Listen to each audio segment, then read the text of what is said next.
안녕하십니까. 삼성선물 리서치센터에서 원자재를 맡고 있는 김광래입니다.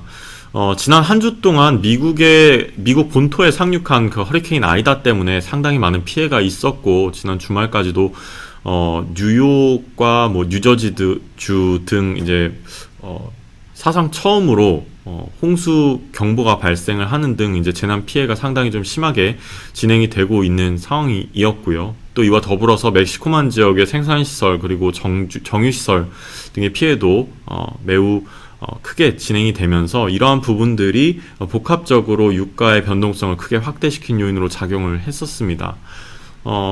허리케인 시즌이 이미 도래가 되었죠. 지난 7월부터 지금 도래가 돼서 이제 11월까지 진행이 될 예정인데, 일단 이번 허리케인 아이다 이후에도 카테고리 4 혹은 카테고리 5 규모의 허리케인이 연말까지 약 2차례 정도, 최소 2차례 정도는 더 미국 본토에 상륙할 예정이라고 지금 알려져 있는 상황입니다. 대부분 미국의 허리케인이 도래할 때는 현재 허리케인 아이다가 진행을 했던 그 루트와 매우 유사하게 본토에 도달하는 경우가 많기 때문에, 아무래도 그 멕시코만 일대 관련 그 원유 생산시설과 그리고 정유시설 피해 관련된 이슈는 향후에도 지속될 것으로 예상이 됩니다. 그래서 이번 일을 계기로 이제 허리케인에 대한 주목도가 상당히 좀 높아졌는데요. 이와 관련해서 그러면 과연 그 미국이 허리케인 시즌에 도래한 이후에 이제 허리케인이 미국 본토에 접근을 한다라는 뉴스가 발표된 이후에 그러면 어떤 식으로 투자를 하면 좀 더 어떤 투자 접근 방식으로 접근을 했을 때 좀 더 유리하게 이제 투자에 접목을 시킬 수 있을지에 대해서 좀 고민해보는 그런 시간을 가져보도록 하겠습니다. 이번 허리케인 아이다가 미국 본토에 상륙을 하면서 어쨌든 허리케인에 대한 피해 우려가 상당히 좀 컸었죠. 일단 앞서 언급드린 대로 7월 달부터 11월 달까지, 11월 31일까지가 기본적으로 미국에서의 허리케인 시즌을 일컫는데요.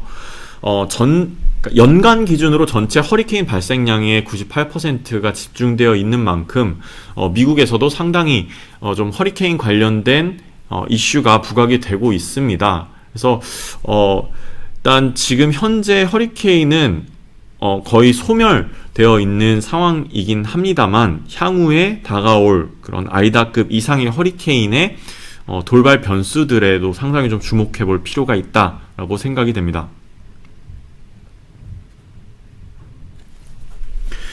일단 허리케인의 기본 정보부터 좀 말씀을 드릴게요. 일단 허리케인은 1등급부터 5등급까지가 있습니다. 물론 그 밑에는 열대 폭풍, 또 그 밑에는 열대 저기압, 이렇게 구분이 되어 있는데, 일단 기본적으로 그 5등급이라고 하는 것은 그러니까 평균 풍속 자체가 그러니까 일반적인, 그러니까 저희가 느낄 수 있는 수준을 넘어섭니다. 그러니까 평균 풍속이 최대 250km/h로 진행이 되고요. 그러니까 이 정도 속도라고 한다면 기본적으로 그냥 주택 한 채가 근처만 가도 완전히 파괴가 될 정도의 그런 파괴력을 지니고 있습니다. 그래서 보통 허리케인 카테고리 5가 발동이 되었다라고 하면 주변 미국 주들은 재난 지역을 선포를 하고, 그리고 그 지역 주변으로 그 허리케인이 지나가는 루트에 위치한 모든 주거지의 이제 주거민들은 모두 이제 재난 지역 선포와 동시에 이제 피난을 가도록 이제 정부는 조치를 취하고 있습니다. 일반적으로 이제 침수로 인한 피해가 대부분이고요. 피해 규모만 놓고 따지자면은 거의 한 8.0 수준의 지진과 맞먹는 그런 파괴 수준을 지니고 있습니다. 그래서 과거에도 미국이 5, 60년대 당시에 미국 정부가 하도 이제 그 허리케인에 대한 피해가 막심하다 보니까, 그리고 너무 또 자주 일어나기도 했습니다. 1년에 한 두세 차례가 발생을 했기 때문에 이제 남부 지역에서 항상 뭐 좀 개발을 하려고 하면, 혹은 뭐 좀 복구를 하려고 하면 또 허리케인이 와서 쓸고 가고 이게 반복이 되다 보니까 이제 미국 과학자들이 미국 정부 차원에서 진행을 했던 프로젝트 중에 하나가, 그러면 허리케인 안에 있는 그 중심부에 핵무기를 써서 허리케인을 소멸시키자 그래서 이런 연구가 한 5년에서 10년까지 이제 진행이 되었었습니다.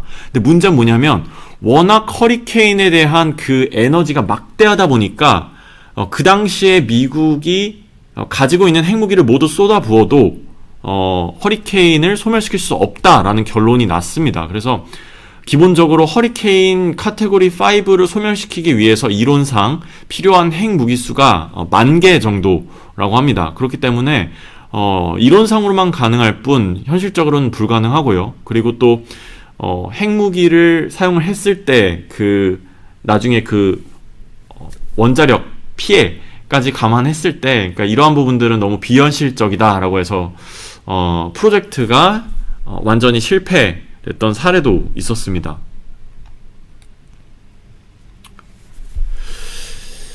다음은 이제 역대 미국 허리케인 피해 규모를 나타낸 차트입니다. 앞서 언급드린 대로 60% 이상이 홍수 피해고 나머지가 이제 바람 관련된 피해, 그리고 이제 직접적인 피해 이런 것들인데, 가장 최근에 발생한 허리케인 카트리나라든지 허리케인 하비, 이제 허리케인 어마, 허리케인 마리아, 그러니까 이러한 것들은 가장 최근 한 10년간, 10년에서 20년 사이에 발생을 했습니다. 그만큼 기후변화에 따른 변화가 최근 더욱더 미국 내 재난에 좀 더 심각한 영향을 끼치고 있는 상황이고요. 그리고 여기에 초록색으로 표시된 부분들은 그 당시를 기준으로 역사적으로 가장 많은 피해를 냈던 허리케인을 표시한 것입니다. 그래서 지금 가장 최근은 허리케인 하비가 허리케인 카트리나와 거의 유사한 데미지를 입힌 셈인데요. 사실 이걸 직접적으로 완전히 추산하기는 어렵습니다. 워낙 피해가 막심하기 때문에 지금 여기 나와 있는 것만 봐도 미국 달러와 규모로 한 1250억 달러면 이제 하나로 한 200조 원 정도가 됩니다. 그러니까 엄청난 규모의 피해인 거고요. 그래서 이번 허리케인 아이다 같은 경우도 여기 맨 밑에 보시면 약 150억 달러 정도의 피해가 예상이 되고 있습니다. 물론 이러한 피해는 완전히 허리케인이 지나간 이후에 피해 복구까지 완료가 되는 시점에서 다시 한번 확인이 될 것으로 예상이 되고요. 다만 지금 현재 피해 규모 자체가 지금 동쪽 지역에 상당히 좀 집중되어 있는 만큼 미국의 금융 허브인 뉴욕을 포함해서 제조업 기반의 뉴저지주, 이러한 부분들의 피해가 좀 막심한 점도 좀 함께 참고하면 좋을 것 같습니다. 그러면 앞서 좀 언급한 대로 허리케인이 그럼 왜 원유 시장에 그렇게 큰 변동성을 줄까요? 이 부분에 대해서 좀 고민을 해볼 필요가 있습니다. 여기 차트에 보시면 미국 영해에 있는 남부 지역, 멕시코만 일대에는 다양한 해상 유전들이 이제 위치를 해 있습니다. 거의 한 수천 기가 지금도 가동을 중단하고 있는 상황인데요. 미국 전체 원유 생산의 한 20%를 차지합니다. 주변 내륙 지방에 있는 유정 시설까지 포함하면 한 20% 정도가 되는데, 한번 허리케인이 발생해서 미국 내륙 지방으로 위치를 이동을 시킬 때 통상적으로 이 멕시코만 일대를 지나게 됩니다. 그렇기 때문에 여기에 위치한 대부분의 셰일 기업들은 허리케인이 발생한다 라고 해서 이제 내륙 지방으로 진입을 한다, 그런 시설들은 가동을 중단을 하거나 아니면은 일부 인명들이 대피를 하는 것을 이제 반복해 옵니다. 그렇기 때문에 전체 캐파가 한 180만 bpd 정도가 되거든요. 그래서 만약에 허리케인이 도래를 한다라고 한다면 대부분의 생산시설들은 일시적으로 가동을 중단을 하게 됩니다. 그렇기 때문에 단기적으로 원유의 공급이 좀 제한되는 그런 요인으로 작용할 것이라는 기대가 유가에 좀 강한 상승 압력으로 작용을 하게 됩니다. 그리고 과거 사례를 보면 일단 2017년 허리케인 하비와 어마, 그리고 2018년 허리케인 플로렌스, 그리고 2019년 허리케인 베리 등 이제 원유 생산량에 단기적이긴 합니다만 좀 막대한 차질을 유발을 시킵니다. 그렇기 때문에 이 당시의 유가의 변동성도 매우 크게 좀 이렇게 작용을 하는 그런 부분이 있는데요. 오른쪽 차트를 보시면 단순히 생산시설뿐만 아니라 그 정유시설 가동률에도 상당히 큰 영향을 줍니다.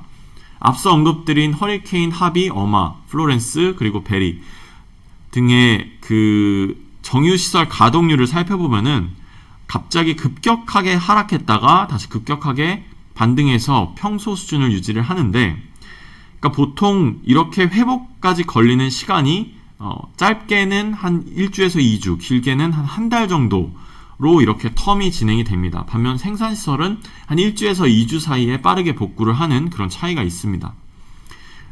이렇게 약간의 그 차이가 있는 이유는, 일단 정유시설 같은 경우는 기본적으로 생산시설 자체가 가동을 중단한 것은 일단 다시 복구가 되면 바로 생산시설이 가동이 되지만, 이제 정유시설 같은 경우는 기본적으로 단기 공급 차질에 대한 우려가 발생을 하게 되면 원유 재고 자체가 급격하게 감소를 하면서 재고 선주문에 대한 그런 수요가 급격하게 증가를 하기 때문에 단기적으로는 원유에 대한 수요가 증가를 하지만 이후 회복될 때는 기존에 선 구매했던 재고가 소진되는 과정이 있기 때문에 예상보다 이제 정유시설의 가동률이 좀 느리게 이제 진행이 되는 그런 요인으로 좀 작용을 합니다. 그리고 그 이후에 코로나와 그리고 미국 한파 때문에도 이제 정유시설이 급격하게 시설이 가동이 중단이 됐다가 다시 재개된 사례가 있기도 한데요. 좀 이러한 부분도 같이 참고하시면 좋을 것 같고요. 어쨌든 카테고리 4 이상이 허리케인이 내륙 지방에 진입을 한다라고 한다면 단기적으로는 생산시설과 정유시설 모두에 타격을 주기 때문에 단기적으로는 둘 다 감소를 하게 됩니다.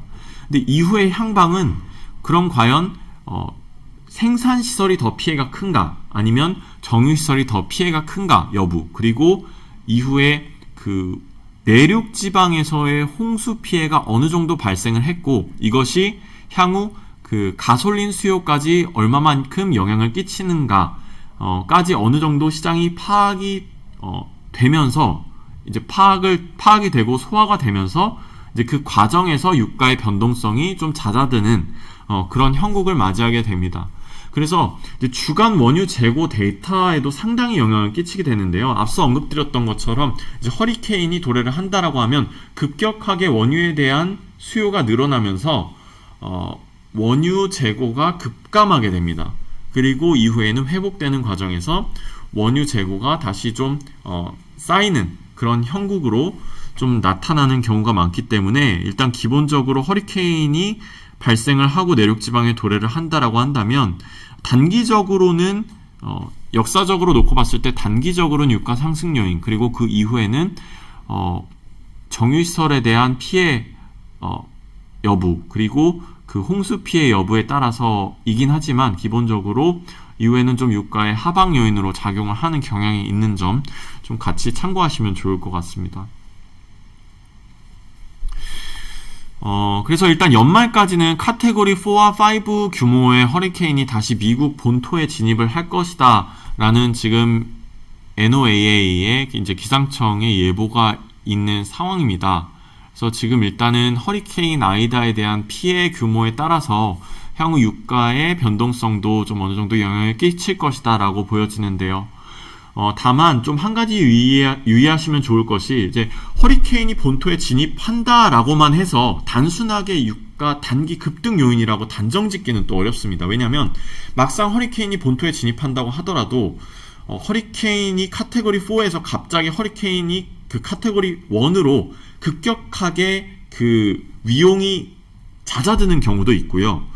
또 갑자기 허리케인이 소멸되는 경우도 있고요. 그러면 막상 허리케인이 본토 진입을 한다고 해서 이제 사람들이 이제 막 매수를 했다가 이제 허리케인 카테고리 1이나 아니면 갑자기 소멸돼 버릴 경우에는 또 바로 급격하게 유가를 하락시키는 요인으로 작용하기 때문에 좀 어느 정도는 그러한 그 허리케인의 발전과 그리고 그 경로를 확인해 가면서 투자하시는 것이 조금은 안정적인 투자에 도움이 되지 않을까 이렇게 생각이 됩니다.